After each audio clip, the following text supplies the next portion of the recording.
Next arc preview summary. At Goku's request, the Omni Kings Tournament of Power martial arts tournament between universe now begins. But this also proves the beginning of universal destruction.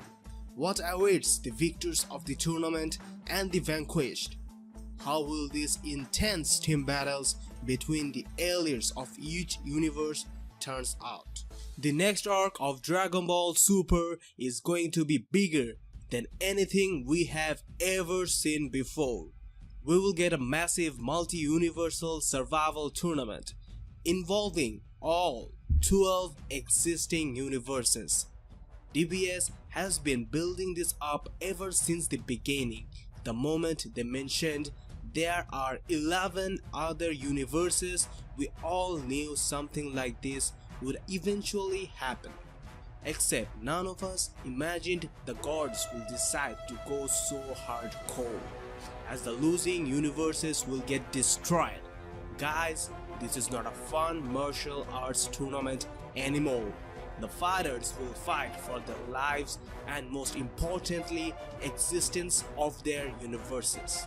The tournament was first explicitly mentioned at the end of U6 vs U7 tournament by the Omni King, but back then we had no idea about the consequences. Looks like Goku will end up becoming one of the main reasons for the destruction of existence. Toyotaro said the manga will jump ahead of the anime in the next arc. We also recently got the trailer of the next arc in Jump Fiesta.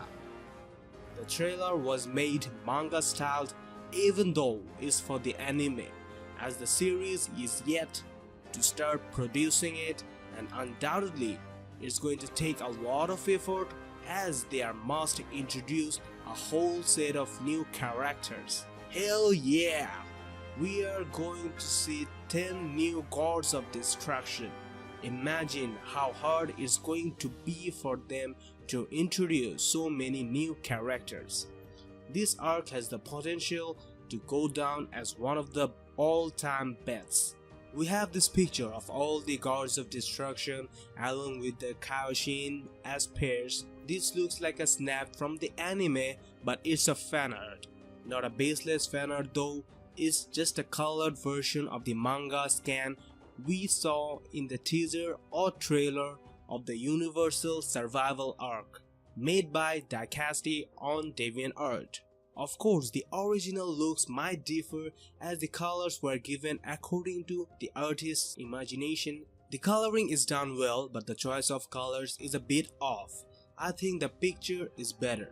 Basically, we have the God of Destruction and the creation side by side. As you know, they are really well connected, to the point of one's life being linked to the other.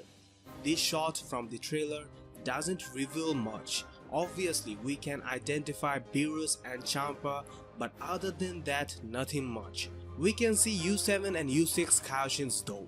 Here's the green Hakaishin we saw earlier on the U6 vs U7 tournament. It's interesting to see all the gods going formal. It's like a god uniform. Gives the tournament a grand vibe. So the gods of destruction are wearing white cloaks while the Hakaishins are wearing darker, probably black cloaks.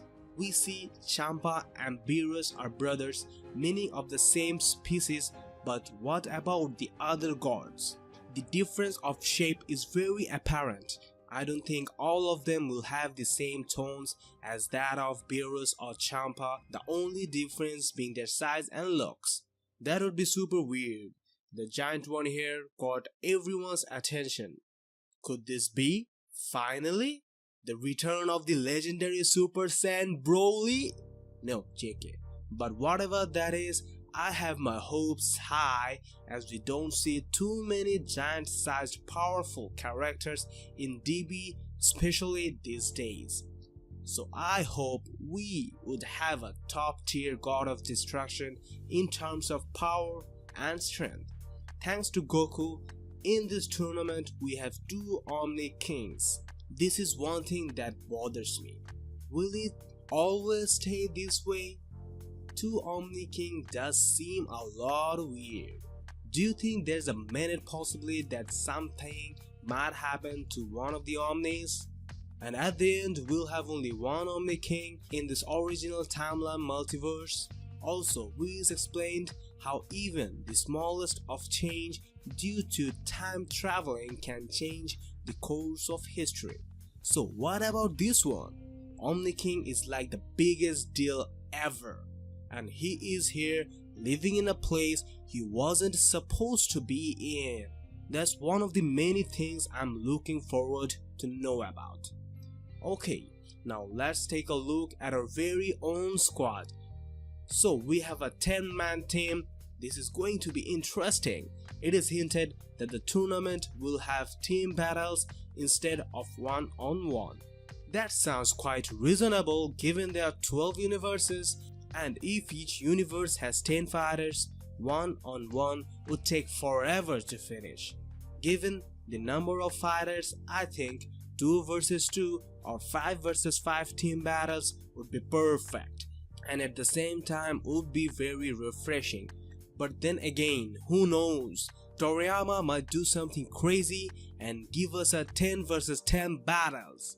We don't know for sure, but this could possibly be the stadium or stage for the tournament. What will be the stipulations? The team to get all fighters knocked out first loses, or do you think there would be an entirely different format?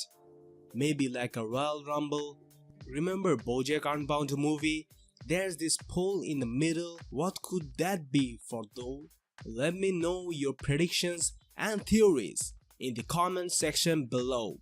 Anyways, back to the U7 Warrior Squad. We have the obvious fighters, that is everyone that was selected for the last tournament: Goku, Vegeta, Piccolo and Majin Buu.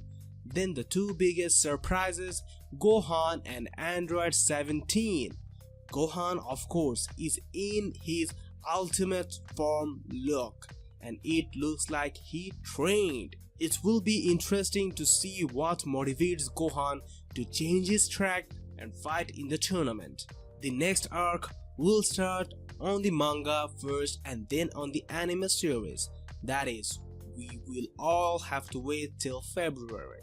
Until then, we will have in between the arc types of episode that will build up for the next arc.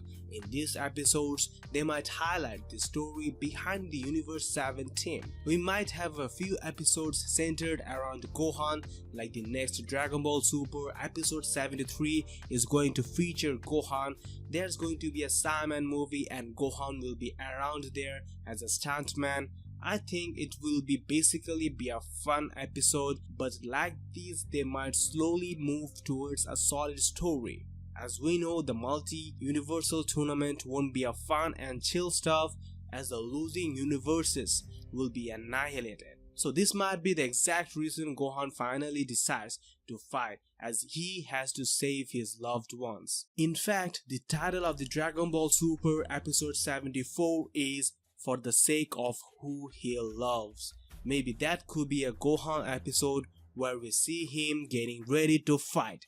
Anyways, what do you think Gohan should train with, Whis or Piccolo? On the other hand, we haven't seen Android 17 after the Cell saga.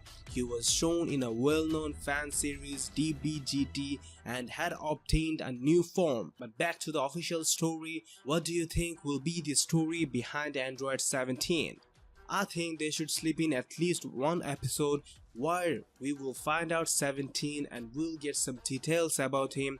It would be interesting to see how 18 and 17 reacts after all this time and in these circumstances. I'm extremely satisfied with the human Z fighters being in the squad. We all know how much I love those classic fighters, and they didn't get spotlight in a long time. So them being in the tournament is one of the best decisions DBS has ever taken. Many fans were saying it would be better if they took Goten and Trunks instead, but I think that would ruin everything. The 2 lead fighters are Saiyans. Even in the last arc, all 3 of the fighters were Saiyans. Why would you want more Saiyans? That would be repetitive AF. Now this team has a lot of variation.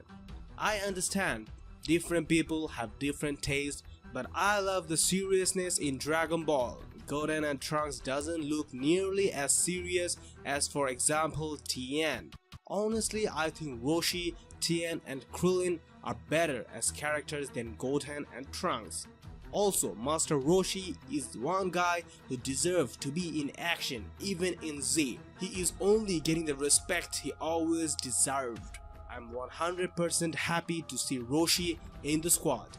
It's almost like the exact team I would make if I were in charge. To me, variation is more important than raw power.